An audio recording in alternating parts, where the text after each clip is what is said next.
Hi viewers, welcome to our channel. ప్రస్తుతం మనతో పాటు దాము బాలాజీ గారు సీనియర్ జర్నలిస్ట్ ఉన్నారు. వారితో ఒకసారి మాట్లాడదాం. సార్ నమస్కారం సార్. నమస్తే. సార్ జగన్మోహన్ రెడ్డి గారు అంటే ఆస్తుల వివాదం ఇలా కుటుంబంలో ఉంది కదా. ఇప్పుడు ఆయన ఆస్తి కోసం ఏకంగా తల్లిని కోర్టులో నిలబెడుతున్నారని చెప్పేసి వార్తలు వినిపిస్తున్నాయి సార్. అంటే ఇది ఆస్తుల వివాదానికి సంబంధించి ఆయన కోర్టుకు వెళ్ళారని కూడా చెప్తున్నారు. మరి ఏం జరిగే అవకాశం ఉంది? ఇప్పుడు ఆయన పైన వస్తున్న విమర్శలకు మరి మీ ఒపీనియన్ ఏంటి సార్ దీనిపైన? ఆస్తి కోసం తెగించిన జగన్ సొంత తల్లిని కోర్టులో నిలబెట్టాడు.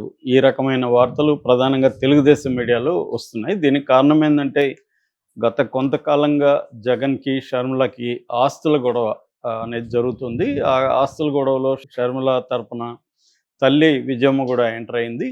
ప్రజెంట్ గొడవ ఏంటంటే నేషనల్ కంపెనీ లా ట్రిబ్యునల్ అని ఉంది. నేషనల్ కంపెనీ లా ట్రిబ్యునల్లో జగన్ ఒక కేసు వేశాడు. అది లాంగ్ బ్యాకే వేశాడు, మనం ఆల్రెడీ చెప్పుకున్నాం. ఆ కేసు ఏంటంటే సరస్వతి పవర్ ప్రైవేట్ లిమిటెడ్ ఏదైతే ఉందో Saraswati power and industries limited దాని పేరు.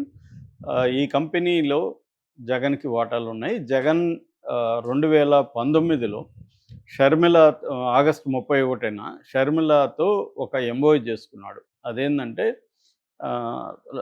విత్ లవ్ అండ్ అఫెక్షన్, ప్రేమ అభిమానంతో తన ఆస్తుల్లో వాటాని ఆమెకు భవిష్యత్తులో ఇస్తాను అంటే, నా మీద ఉన్న కేసులు ఇవన్నీ సెటిల్ అయినాక ఒక కొలిక్కి వచ్చినాక అడ్జుడికేషన్ అంటారు, అడ్జుడికేషన్ ఆఫ్ కోర్టు కేసెస్ అని తేలినాక నీకు ఆస్తులు ఇస్తాననేది ఒకటి రాశాడు. దాని తర్వాత వాళ్ళకి నమ్మకం కలగడానికి కోసం 2021లో గిఫ్ట్ డీడ్ ఒకటి వాళ్ళ అమ్మ పేరుతో గిఫ్ట్ డీడ్ పెట్టాడు. ఆ గిఫ్ట్ డీడ్లో కూడా కండిషన్ ఏముందంటే అడ్జుడికేషన్ ఆఫ్ కేసెస్ తర్వాతనే ఈమెకి షేర్ సర్టిఫికేటు అవన్నీ కూడా రిజిస్ట్రేషన్ అవుతాయి. ఇప్పుడు గిఫ్ట్గా ఇస్తున్నట్టుగా మాత్రమే ఉందన్నమాట. అది ఫ్యూచర్ ట్రాన్స్ఫర్ షేర్ ఫామ్స్ వాటినంతా కూడా ట్రాన్స్ఫర్ ఆఫ్ ఫామ్స్ అవన్నీ కూడా కోర్టు కేసులు అయినాకనే ఇస్తానని కూడా దాంట్లో కండిషన్ రాసి, ఇదంతా జగన్ వెర్షన్ చెప్తున్నాను నేను. ఇక్కడ నేనైతే చూడలేదు ఆ డాక్యుమెంట్స్, కాబట్టి మనం జగన్ వెర్షన్ ఏంటి, షర్మిల వెర్షన్ ఏంటి మాత్రం మనం మాట్లాడుకోగలం. సో అనేది చెప్పినాడు అనమాట. సో దీని తర్వాత అలాగా అతను ఏం చేశాడంటే 45% ఇందులో వాటాలు. మామూలుగా ఇందులో ఎవరెవరు వాటాదారులు ఉన్నారంటే జగను, భారతిరెడ్డి, తర్వాత రియాల్టీ, క్లాసిక్ రియాల్టీ అనే ముగ్గురు ఉన్నారు. క్లాసిక్ రియాల్టీకి కంపెనీ లిమిటెడ్ ఒక కంపెనీ ఉంది, జగన్ అండ్ ఈమె భారతిరెడ్డి ఉన్నారు. వీళ్ళకి ఉన్న వాటాల్లో 48% వాటాలు అంటే 1,21,74,207 షేర్లను విజయమ్మకి గిఫ్ట్ డీడ్లో ఇచ్చారు.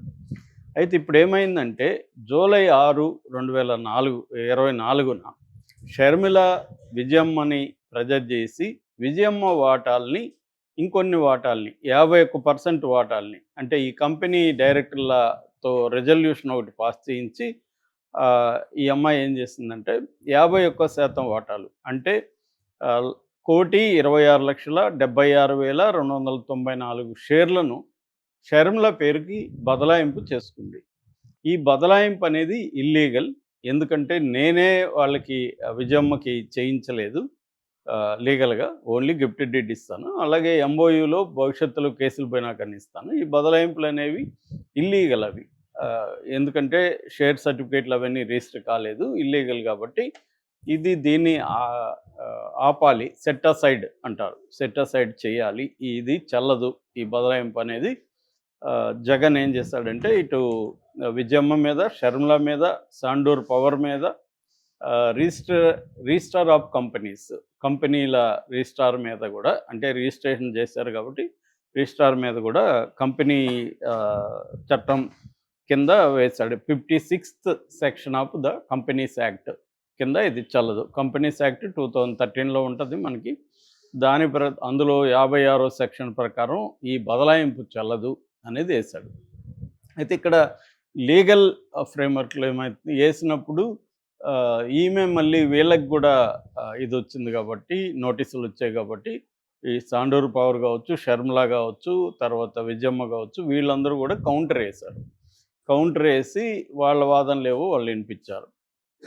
ఈ మాకు చెల్లుతుంది ఆల్రెడీ మాకు అవుతుందని. ఇప్పుడు జగన్ ఏం చేశాడంటే వారం ముందు మళ్ళీ ఒక అఫిడవిట్ వేశాడు.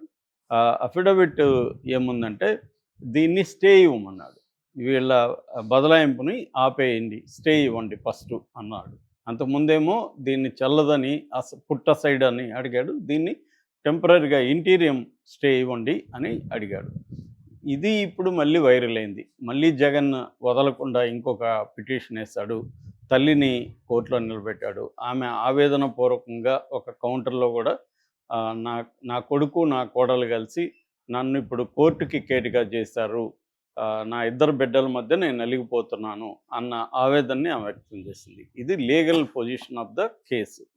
అయితే మామూలుగా సెలబ్రిటీల ఫ్యామిలీస్, ముఖ్యంగా రాజకీయాల్లో ఉన్న ఫ్యామిలీస్ కాబట్టి ఇది లీగల్గా మామూలుగా అయితే అన్నోన్ ఫ్యామిలీస్లో ఇలాంటి లీగల్ కేసులన్నీ వెరీ వెరీ కామన్. మొన్ననే ఒక అడ్వకేట్, సీనియర్ అడ్వకేట్ ఒక ఆమె చెప్తున్నారు, విపరీతంగా కేసులు పెరిగాయి సార్, ఆస్తుల గొడవలు, అన్నదమ్ములు అక్క చెల్లెళ్ళు ఒకే ఫ్యామిలీలలో విపరీతంగా పెరిగాయి. ఎందుకంటే ఈ మధ్యకాలంలో ల్యాండ్ వాల్యూస్ బాగా పెరగడం వల్ల గ్రామాల్లో కూడా విపరీతంగా పెరిగాయి గొడవలు కుటుంబాల్లో అనేది ఆమె చెప్తున్నారు.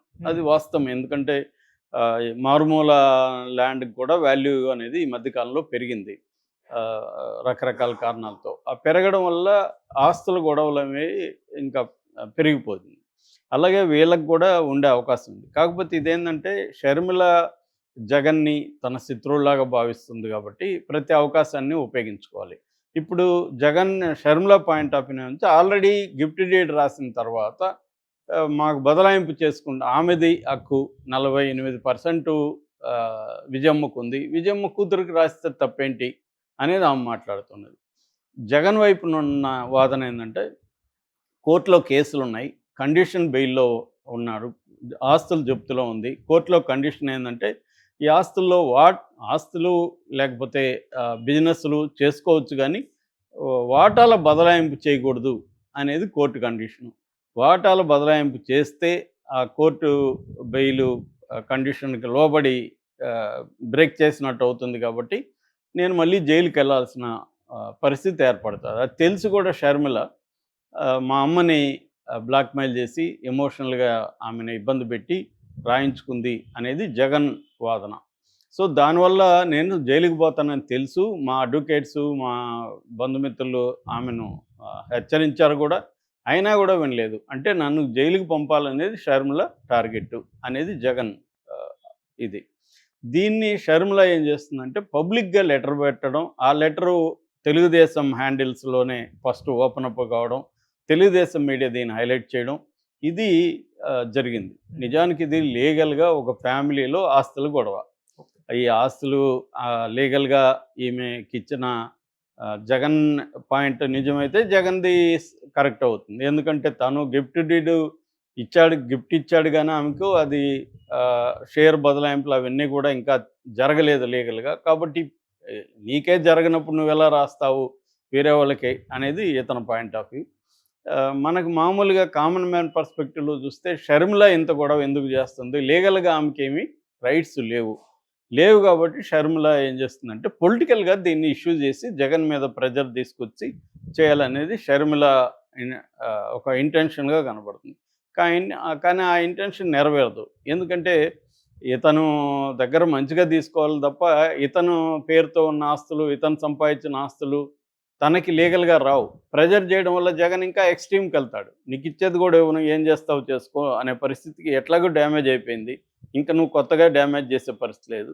అందుకని జగన్ ఏం చేస్తున్నాడు, షర్మిలని పొలిటికల్గా వీక్ చేయడం కోసం కాంగ్రెస్లో ఉన్న పెద్ద నాయకులంతా తన వైపు లాక్కోవడం ద్వారా షర్మిలని వీక్ చేసేస్తే కొద్ది రోజులకి షర్మిల అక్కడ ఒక లక్ష్మీపార్వతి లాగా మిగిలిపోయే అవకాశం ఉంది. దాంతో ఆమె రాజకీయంగా కూడా ఈయనకి ఏం డ్యామేజ్ చేయలేదు. ఒక్కసారి రాజకీయంగా జగన్కి డ్యామేజ్ ఇంక పెద్దగా ఏం జరగదనుకుంటే తెలుగుదేశం మీడియా కూడా ఆమెను పక్కన పెడుతుంది. తెలుగుదేశం మీడియా లేకపోతే షర్మిలకి ఈ మాత్రం కూడా వచ్చుండేది కాదు.